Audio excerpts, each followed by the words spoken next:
Kita diminta oleh Allah Subhanahu wa Ta'ala, oleh Rasulullah SAW untuk sadar diri. Jangan-jangan selama ini ada banyak maksiat yang pernah dikerjakan, masih ada peluang untuk bertaubat. Walaupun itu sebagai dosa besar, sepanjang ajal belum tiba, cepat taubati. Dekati Allah Subhanahu wa Ta'ala. Jadi nyambung semua dari bacaan sholat subuh tadi. Saya tidak pernah janjian dengan Ustaz Amiruddin Tungimami tadi. Tidak tahu saya. Tahu-tahu yang dibaca surat itu, ayatnya itu nyambung dengan apa yang kita bahas. Jangan bebal dengan taubat, jangan abai sampai hati mati. Ya, kalau sudah hatinya mati susah nanti. Alam ya'ni lil ladzina amanu an takhsha'a qulubuhum li dzikrillah wa ma nazala minal wa la yakunu kal ladzina utul kitaba min fatala 'alaihimul amadu faqasat qulubuhum. Kalau sudah dapat hidayah, kata Allah di surat Al-Hadid, hadid itu besi. Besi sekuat-kuatnya masih bisa lunak. Hati antum itu bukan dari besi, masa nggak bisa lunak? Hah? Batu itu sekeras-kerasnya masih bisa tasbih, masih bisa pecah kalau mendengar asma Allah. Makanya keluar air. Ada air terjun, macam-macam dari batu itu mendengar asma Allah itu pecah itu. Keluar. Ini bab iman ya. Bab iman. Kalau mau ditelusuri pakai akal silahkan. Ya. Silahkan. Kok bisa? Karena keluar air. Siapa yang perjalankan air di situ, Joni? Kok bisa masuk ke situ? Kok bisa keluar?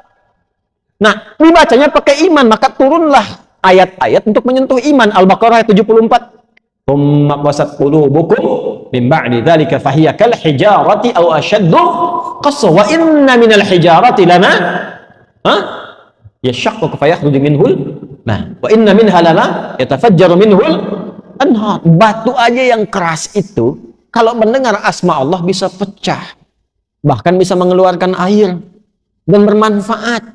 Antum itu batu itu, ya kalau kita lihat, kerasnya luar biasa. Tapi hati kita itu kan bukan dibuat dari batu. Masa batu yang keras saja masih bisa lembut mendengar asma Allah? Hati Anda yang dicipta tidak dari batu, kenapa tidak bisa tersentuh? Ada apa itu? Nah, ternyata maksiat itu bisa membuat hati keras melebihi batu. Waktunya yang paling ideal bertobat diantaranya itu 10 hari pertama bulan Dzulhijjah. Karena pada saat itu rahmat Allah diturunkan. Ampun ditebarkan. Ya. Kalau ada orang masih belum mampu untuk menyebut asma Allah dan beristighfar di waktu itu, kita doakan. Makanya doakan secara terbuka. Allahumma ighfir ummata Muhammad sallallahu alaihi wasallam. Allahumma arham ummata Muhammad sallallahu alaihi wasallam. Allahumma aslih ummata Muhammad sallallahu alaihi wasallam. Allahumma farrij ummata Muhammad sallallahu alaihi wasallam. 4 ini baca.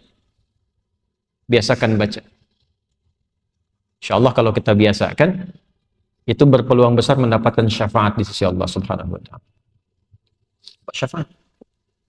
Dari mana taunya? Bukan lu taati itu. Itu ada ilmunya.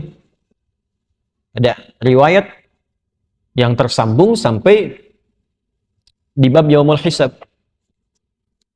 Jadi ada 2 sahabat, 2 orang.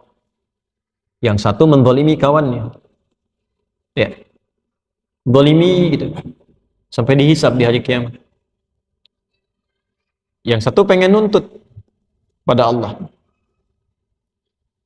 Yang namanya sahabat itu kan pasti walaupun ada masa-masanya bertengkar, tapi ada kan periode yang baik-baiknya yang dikenang. Makanya Sayyidina Ali bin Abi Thalib radhiyallahu ta'ala anhu pernah mengajarkan, kalau saling menyukai, ini menyukai dalam arti berteman baik ya. Kalau saling menyukai, berteman baik, yang sewajarnya saja. Jangan berlebihan. Nah, sewajarnya ini standar agama. Ya, standar agama itu tinggi sekali. Saling berbagi, saling memperhatikan dalam kebaikan. Ya. Nah, sewajarnya itu yang dimaksudkan. Jangan berlebihan. Khawatirnya nanti saat ada kebencian, kembalinya lama. Tapi kalaupun tak suka, jangan berlebihan. Siapa tahu satu masa ada momen pertemuan yang saling mengikat. Nanti kenalannya lama. Nah, ini 2 orang ini pernah jadi sahabat, kemudian bermusuhan. Sampai menuntut di hadapan Allah di hari kiamat. Begitu dituntut itu, apa kata Allah? Ditampakkanlah keindahan surga untuknya. Begitu ditampakkan, bertanya, ya Rabb, untuk siapa surga ini? Maka dijawab bahwa kamakala, maukah aku tawarkan? Ya, satu hal yang bisa mendapatkan keindahan di surga ini. Mau ya Allah, maafkan dia dan cepat gandeng tangannya masuk ke dalam. Maafkan dia dan cepat gandeng tangannya masuk ke dalam. Maka ternyata amal soleh yang kita kerjakan itu untuk mengharapkan ridha Allah Subhanahu wa Ta'ala, itu berkenan diterima oleh Allah Subhanahu wa Ta'ala sampai bisa diizinkan oleh Allah untuk menggandeng sahabat-sahabatnya yang bermasa hidup dengan dia dalam kehidupan di dunia. Itu gambarannya. Dan itu nanti termasuk bagian dari ayat-ayat Quran yang di Quran surah ketiga Ali Imran ayat 133 sampai 134. Wasari'u ila maghfiratin min rabbikum wa jannatin 'arduha as-samawati wal ardu 'iddat lil muttaqin. Siapa orang yang berpeluang mendapatkan surga seluas langit dan bumi itu?